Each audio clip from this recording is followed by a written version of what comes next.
سب سے پہلے آج کی سب سے بڑی خبر، پاکستان نے ایران امریکہ جنگ بندی مذاکرات کی میزبانی پر رضامندی ظاہر کر دی ہے۔ وزیر اعظم شہباز شریف کا سوشل میڈیا بیان امریکی صدر ڈونلڈ ٹرمپ نے اپنے سوشل میڈیا اکاؤنٹ پر شیئر کر دیا۔ وزیر اعظم شہباز شریف نے کہا کہ ایران امریکہ جنگ کے خاتمے اور بامعنی مذاکرات کی میزبانی کو تیار ہیں، اس میزبانی کو اعزاز سمجھتے ہیں۔ وزیر اعظم نے کہا پاکستان مشرق وسطیٰ میں جنگ کے خاتمے اور مذاکرات کی کوششوں کا خیر مقدم کرتا ہے اور ان مذاکرات کی مکمل حمایت کرتا ہے۔ وزیر اعظم اپنے بیان میں ٹرمپ، عراقچی اور اسٹیو وٹکوف کو بھی وزیر اعظم نے ٹیگ کیا۔ اس سے پہلے امریکہ نے صدر ٹرمپ اور فیلڈ مارشل عاصم منیر کی ٹیلی فونک گفتگو کی تصدیق کی۔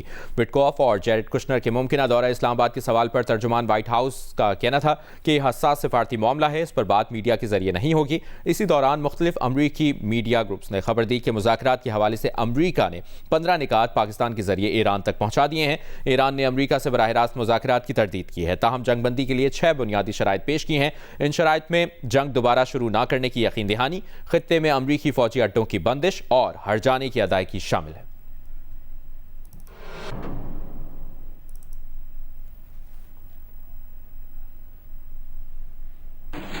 ایران کے صدر مسعود پزشکیان نے کہا ہے کہ آج ہم دنیا کے کئی ممالک کے عوام کی بیداری کا مشاہدہ کر رہے ہیں۔ پاکستان، ترکی، عراق، لبنان، مصر اور عرب ممالک کے عوام امریکہ، اسرائیل اور ان کے جرائم کے خلاف کھل کر نفرت کا اظہار کر رہے ہیں۔ دنیا کے آزاد لوگوں کے دل صہیونیوں کے ساتھ نہیں ہیں۔ خطے میں استحکام صرف باہمی تعاون اور اقوام کی مرضی کا احترام کرنے سے ہی ممکن ہے۔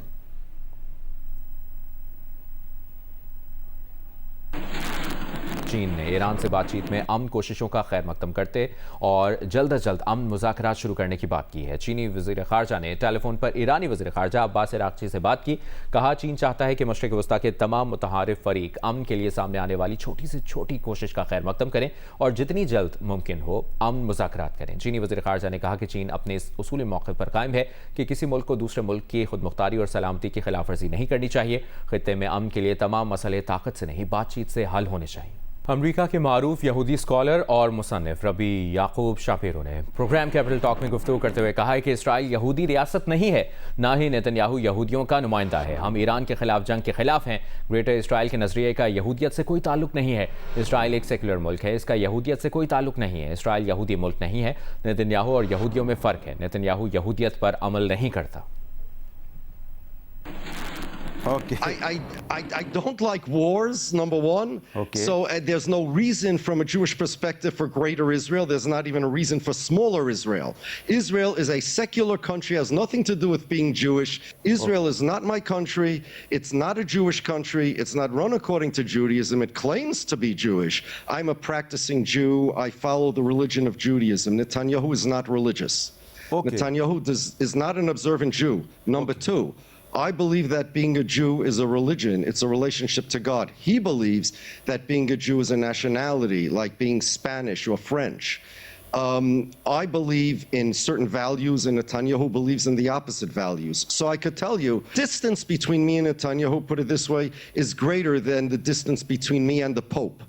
At least the Pope believes you have to believe in God. Okay. At least the Pope believes in the Old Testament.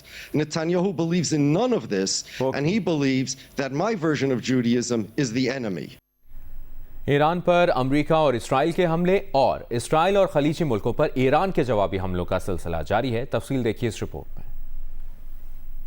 Iran پر امریکہ اور اسرائیل کے حملوں کا سلسلہ 25ویں روز بھی جاری رہا۔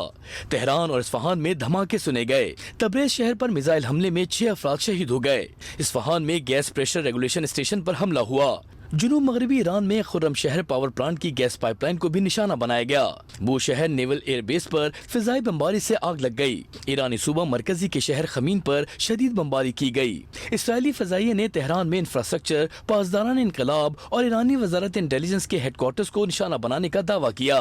عراق کے دارالحکومت بغداد میں امریکی حملوں میں پاپولر موبلائزیشن فورسز کے کمانڈر 7 شہید ہو گئے۔ ایران نے بھی جوابی حملے جاری رکھے۔